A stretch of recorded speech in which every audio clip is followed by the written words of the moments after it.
बंधन कब तक है? जब तक हम भगवान से विमुख हैं। भगवान के सम्मुख हो जाएं, सन्मुख होहि जीव मोहि जबहि, जन्म कोटि अघ नासहि तबहि। हाँ, जब व्यक्ति भगवान के सन्मुख खड़ा होता है तो भगवान उसे संसार के बंधन से मुक्त कर देते हैं। हमारे लिए भी बंधन तब तक है जब तक कि हम भगवान के सन्मुख नहीं हैं। इसलिए हमें भगवान के सम्मुख होना चाहिए। अच्छा, आप भगवान की तरफ मुंह किए हैं कि पीठ किए हैं, आपको पता है? अभी आपने भगवान की तरफ मुंह कर रखा है कि पीठ? हाँ? ऐसे पता नहीं चलेगा। अभी तो ठाकुर जी सामने बैठे हैं और आपने मुंह, अभी तो ठीक चल रहा है कि आपने मुंह कर रखा है। अब हम बता रहे हैं कि कैसे माना जाए कि आपका मुंह भगवान की तरफ है। इसको बहुत गहराई से समझने की जरूरत है। कैसे समझेंगे?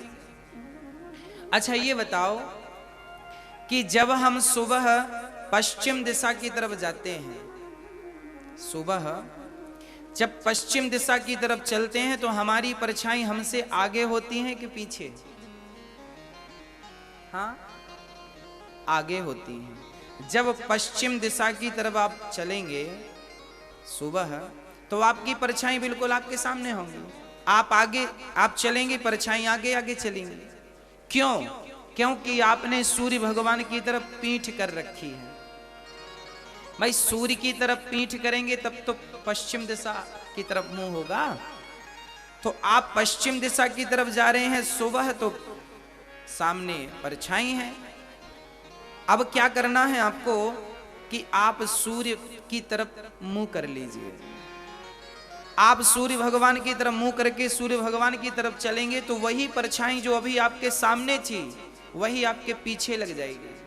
उसी तरह जब जीवात्मा परमात्मा को भूल जाता है तो वो संसार के सुखों की तरफ भागता है। तो वो जितना सुखों की तरफ भागता है, सुख उससे उतना ही दूर भागते हैं जितने की आपसे आपकी परछाई भागती है सुबह पश्चिम दिशा की तरफ चलने पर।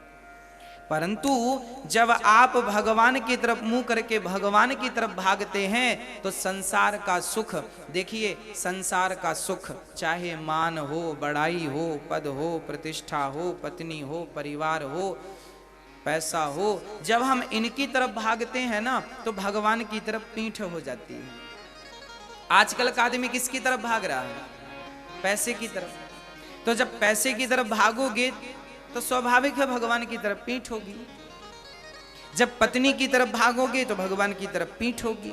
जब परिवार की तरफ भागोगे तो भगवान की तरफ पीठ होगी।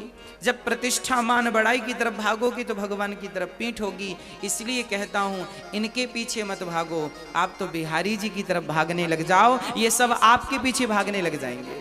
अभी आप इनके पीछे भाग रहे हैं, आप एक काम करिए, केवल टर्न हो जाइए, अपना मुंह घुमाइए और संसार के विषयों की तरफ ना भागकर बिहारी जी की तरफ भागिए, भगवान की तरफ भागिए। जब हम सब भगवान की तरफ भागेंगे तो संसार का सुख हमारी तरफ भागेगा। अभी हम सब परेशान हैं। आप भारत में 135 करोड़ लोग रहते हैं। आप सबसे पूछ लीजिए कौन सुखी है? 135 करोड़ में एक बंदा ये नहीं कह सकता कि मैं पूर्ण रूप से सुखी हूं। चाहे वो रिक्शा चलाने वाला हो, चाहे वो करोड़पति, अरबपति और खरबपति क्यों ना हो, सब अपने अपने दुखों से दुखी जरूर हैं। और सबके दुख का एक ही कारण है, क्या? भगवान से विमुखता। यदि हमने भगवान से विमुखता की, अर्थात भगवान से विमुख हो गए तो दुख तो आने ही है। ये लिखा है भगवान के सुंदरकांड में। गोस्वामी जी एक चौपाई लिख रहे हैं, जानत हूं अस स्वामी बिसारी, फिर ही ते काहे न हो ही दुखारी। अरे भगवान को भूल जाओगे तो दुख नहीं मिलेगा। तो आप में से कौन कौन सुख चाहता है? हाथ उठाओ, हाथ उठाओ। सब चाहते हैं। हम सभी चाहते हैं कि हमें सुख मिले। सुख कहां मिलेगा? तुम भागते रहो जमाने में पैसे की तरफ, परिवार की तरफ, सुख मिलने वाला नहीं है। भगवान की तरफ भागो, भगवान की तरफ बढ़ो। जब भगवान की तरफ कदम बढ़ाएंगे तो संसार का सुख अपने आप आपके पीछे लग जाएगा।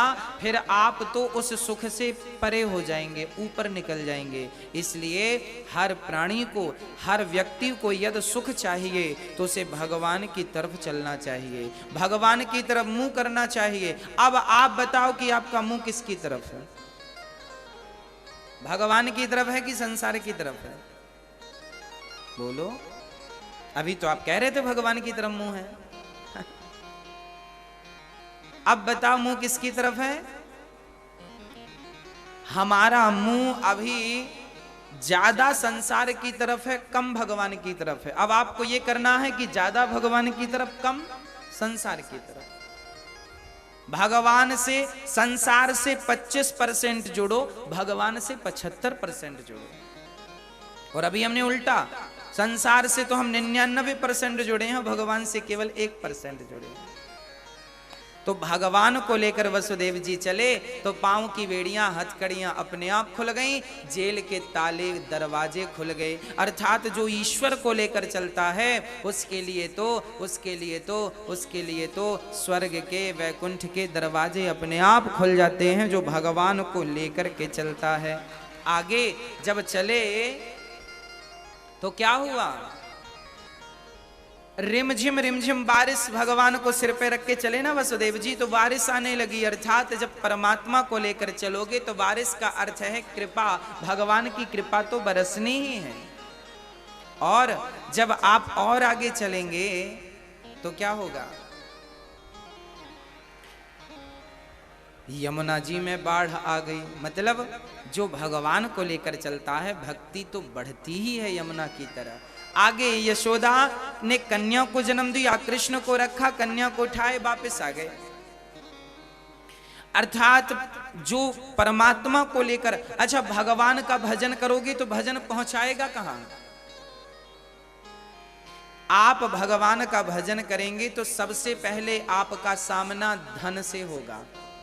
अर्थात जो भगवान से जुड़ता है, जो भगवान की सच्ची भक्ति करता है, उसके रास्ते में धन जरूर आता है। धन मतलब धन, पैसा, पद, प्रतिष्ठा, बहुत धन आता है। यदि, अच्छा धन क्यों आता है? भगवान देखते हैं कि मेरा भगत कच्चा तो कच्चा होगा तो धन में उलझ जाएगा, वो पक्का होगा तो धन में पांव रखता हुआ आगे बढ़ जाएगा। अच्छा मैं आपको बहुत आपके सरल शब्दों में बता दूं कि ये जो संसार का सुख है ये लॉलीपॉप जैसा है। छोटे छोटे बच्चे रोते हैं ना तो माँ क्या पकड़ाती है? लॉलीपॉप पकड़ा देती। ले लॉलीपॉप पा करके वो चुप हो जाता है, चूसने लगता, चबाने लगता है ना। ऐसे ही जैसे माँ ने बच्चे की जिद पर उसे लॉलीपॉप पकड़ा दिया, ऐसे तुम जब भगवान को पाने के लिए चलोगे तो रास्ते में तुम्हें मान, बढ़ाई, धन दौलत जो मिलेगा ये लॉलीपॉप की तरह है। परमात्मा ने तुम्हें मान बढ़ाई का लॉलीपॉप पकड़ा दिया और तुम यदि इस लॉलीपॉप में उलझ गए तब तो भगवान तक नहीं पहुंचोगे, और इस लॉलीपॉप पे ना उलझे तो निश्चित भगवान तक जरूर पहुंचोगे। आप ये याद रखिए, कई बार आप क्या कहते हैं, बड़ा पैसा आ रहा है, बड़ी कृपा है भगवान की। नाना बहुत पैसा आए तो समझ लेना भगवान बड़ा वाला लॉलीपॉप पकड़ा रहे हैं तुम्हें। ईश्वर चाहते हैं कि तुम लॉलीपॉप में ही उलझे रहो। अच्छा समझिए ना, एक माँ वो होती है जो काम करती रहती तभी बच्चा रोता है, तो बच्चा रोता है और माँ का काम बहुत फैला है तो माँ सोचती है थोड़ी देर ये चुप रहे तो मैं जल्दी से काम निपटाऊं, तो लॉलीपॉप पकड़ाती है। पर बच्चा लॉलीपॉप में चुप होए तब तो काम बने, पर एक बच्चा था लॉलीपॉप से चुप नहीं हुआ, तो फिर माँ के पास दूसरा ऑप्शन क्या था आप बताओ? जब बच्चा लॉलीपॉप से, टॉफी से चुप नहीं होता और काम बहुत होता है घर में, तब आप कैसे करती हो? बोलो। लॉलीपॉप चलो मोबाइल से भी नहीं माना, लॉलीपॉप से भी नहीं माना, और आपने 2-4 थप्पड़ जमाए उससे भी नहीं माना, फिर क्या करोगी?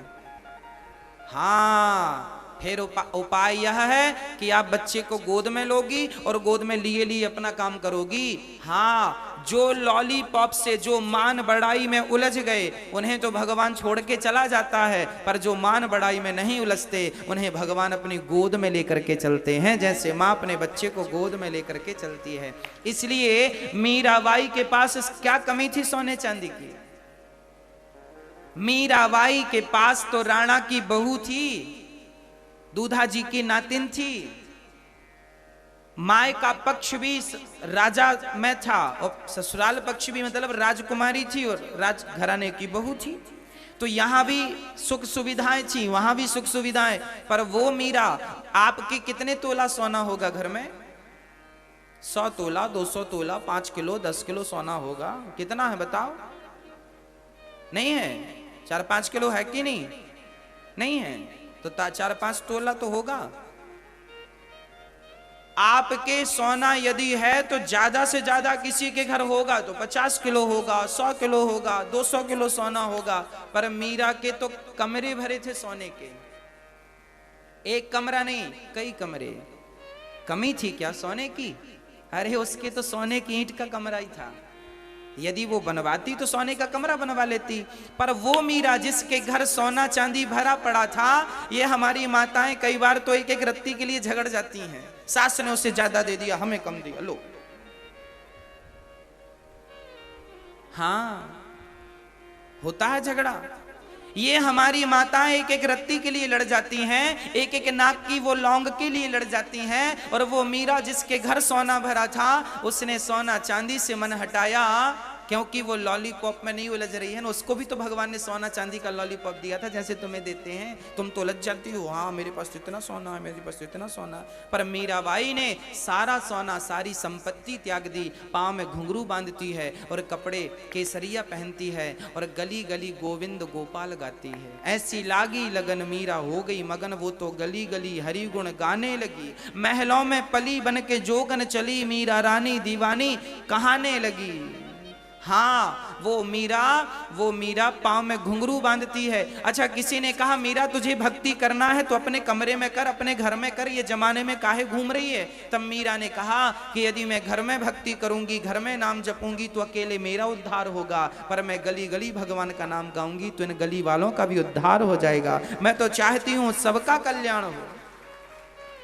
भगवान का नाम जो जपेगा सबका कल्याण होगा, सबका कल्याण होगा। इसलिए सबका कल्याण हो, इसलिए वो पांव में घुंघरू बांध के नाचती थी। और आपसे मेरी प्रार्थना है, मीरा ने कहा था पायो जी मैंने राम रतन धन पायो। उनके पास कौन सा धन था?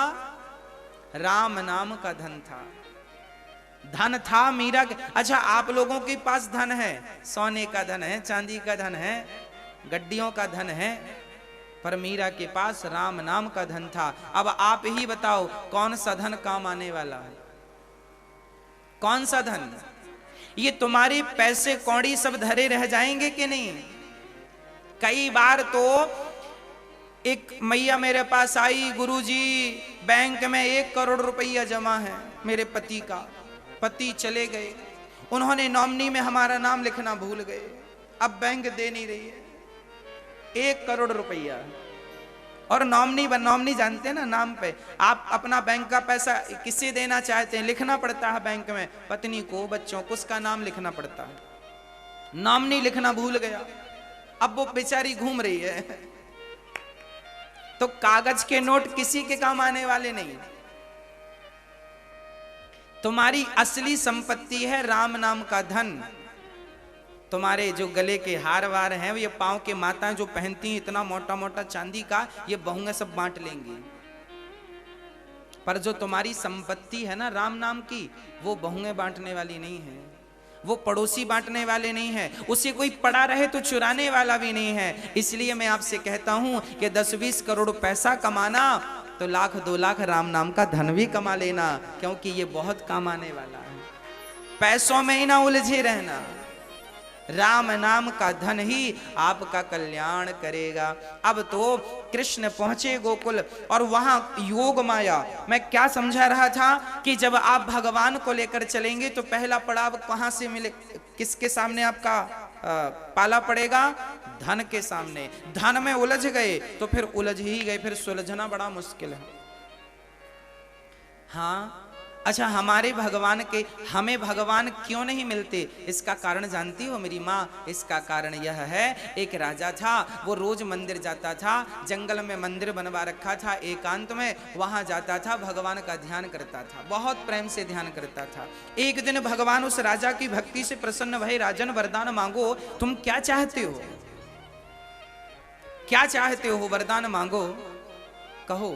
तब कहा राजा ने कहा कि हे प्रभु, यदि मुझे वरदान देना चाहते हो तो मुझे यही वरदान दो कि मेरी सारी प्रजा को आपका दर्शन हो जाए, मेरी जितनी प्रजा है सब आपका दर्शन कर ले, ताकि सबका कल्याण हो जाए। मुझे तो आपका दर्शन चाहिए, सबको दर्शन दो। भगवान बोले तपस्या आपने की है तो दर्शन भी आपको ही मिलेगा, सबको थोड़ी मिलेगा। उसने, राजा ने कहा ना ना, सबको दर्शन देना है, मैं तो आपसे प्रार्थना करता हूं। भगवान ने भक्त की जिद मान ली, चलो भाई कल सुबह 10 बजे सबको ले आना, मैं सबको दर्शन यहीं पर दूंगा। अब राजा बड़ी प्रसन्नता से गए, गांव में डिंडोरा पिटवाया। डिंडोरा जानते हैं ना, गांव में डिंडोरा पिटवाया, सुनो कल 10 बजे भगवान मिलेंगे, चलो। कौन चलेगा? सब फ्री में भगवान मिले तो कौन नहीं जाए। सारे बच्चों से लेके बूढ़े तक चल पड़े। सवेरे हुआ, स्नान ध्यान किया, सारे लोग कीर्तन करते हुए चले, श्री कृष्ण गोविंद हरे मुरारी, हे नाथ नारायण वासुदेव। चल पड़े। चलते चलते चलते चलते जैसे गांव वाले गांव से निकलकर जंगल में प्रवेश, क्योंकि मंदिर जंगल के भीतर था, जैसे जंगल में पहुंचे, हुआ क्या कि वहां पर बहुत सारे पैसे पड़े थे, अर्थात पैसों का ढेर लगा था। अब गांव वालों ने पहली बार इतना पैसा देखा, पागल हो गए, वो ढेर पर चढ़ गए और समेटने लगे। राजा बोले आगे भगवान खड़े हैं, भगवान मिलेंगे। बहुत सारे लोग उतरे ही नहीं उसे ढेर से, बोले हम तो आज हमें मिल गए भगवान। उनको तो पैसे ही में भगवान नजर आ गए, बोले हमें तो मिल गए भगवान। पर कुछ समझदार थे, बोले नहीं नहीं, भगवान से मिलने आए हैं तो भगवान के लिए चलें। कुछ समझदार थे, ये मान के चलिए कि 80% तो रह गए साहब, 20% बचे, वो उतर के चले राजा के साथ। अभी 100-200 कदम ही चले थे कि आगे सोने का ढेर, तो सोने का ढेर मिला, तो जो 20 थे वो सोने पर चढ़ गए। पैसा तो छूट गया पर सोना नहीं छूटा।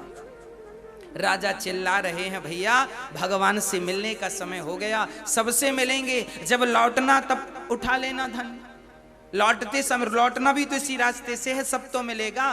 पर नहीं, राजा साहब, अब वो जो सोने के ढेर पर लोग चढ़े थे, उन्होंने कहा राजा जी भगवान से कहना कि हमें कल मिलें, आज हम थोड़ा बिजी हो गए हैं। हाँ, राजा ने लाख प्रयास किया तो कुछ 1 या 2 लोग उतर के आ गए, ठीक है हम चले, नहीं चाहिए हमें सोना। जैसे ही आगे चले तो आगे 100-200 कदम रखा तो हीरों का ढेर, बड़े वेश कीमती हीरा, करोड़ों रुपए का एक हीरा, इतना कीमती और इतने बड़े बड़े हीरे। अब ये लोग जो 2 लोग थे ये उस पे चढ़ गए। अब तो राजा लगा परेशान होके मनाने, भैया चलो मान जाओ, भगवान है। नहीं माना, सब चढ़े रहे, पर राजा अकेले चल पड़े। समय तो हो रहा था तो जाना तो पड़ेगा। राजा अकेले पहुंच गए। जब राजा पहुंचे तो भगवान खड़े थे। अरे आपने तो कहा था अपने गांव वालों को लाएंगे, आप तो अकेले आ गए, गांव वाले कहाँ हैं? राजा रोने लगे, महाराज मैं गांव वालों को तो लेकर ही आया था, पर गांव वाले सब सोने में, पैसे में और हीरे में उलझ गए। यदि वो उसमें ना उलझते तो आज उन्हें मेरा दर्शन, अर्थात प्रभु आपका दर्शन जरूर होता, पर उलझ गए। राजा ने ही दर्शन किया। जो नहीं उलझा वो पहुंच गया, जो उलझ गया सो उलझ गया। बस मेरी माँ, ये छोटी सी कथा है, ये हमारे लिए है। वो लोग जो सोने में, पैसे में, हीरे में जो उलझे थे, वो लोग और कोई नहीं है, हम ही वो लोग हैं। जरा आप बताओ ना, क्या हम पैसों में, सोना में, हीरे में नहीं उलझे? बताओ अपनी आत्मा से पूछ के, अपने भीतर से पूछ के, क्या हम नहीं उलझे? हाँ, यदि हम ना उलझते पैसों में, हम ना उलझते अपनी मान बढ़ाई पद प्रतिष्ठा में, तो क्या हमें भगवान का दर्शन ना होता? जो नहीं उलझे उन्होंने तो पाया है ना, पा लिया। हम नहीं पाए, क्यों? क्योंकि उलझ गए ना। तो मेरी माँ, भगवान के मिलने में देर नहीं है, हमारे सुलझने में देर है। हम उलझे हैं, हम सुलझ जाएं तो भगवान तो हमें मिलेंगे ही मिलेंगे, उन्हें मिलने से कोई रोक नहीं सकता। हाँ,